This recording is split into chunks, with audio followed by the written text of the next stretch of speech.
arudi hapa kwa sababu wazazi wake kule walikuwa wamwambia basi nenda huko.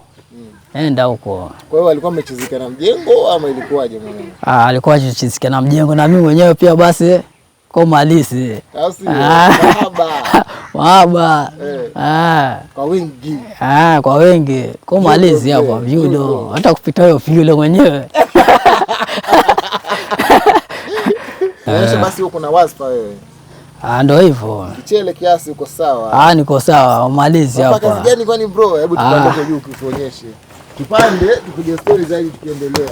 Miti gani huyu mwanangu? Mbona kama anaogopa mimi? Usiogope. Vile muda mrefu. Angalia hapa pameshavunjika. Atarekebisha hapo.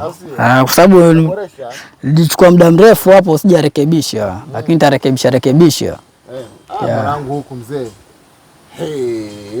Ona tu vile hii nyumba inakaa sketch.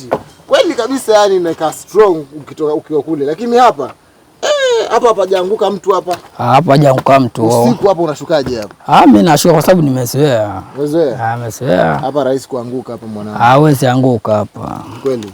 Watu wanapanda, wanaketi, wanapiga mambo yao, vitu vyao. Naona hapa mtu akiingia hapo nakaribishwa na mkeka chini, mkeka hapo na sofa moja amazing.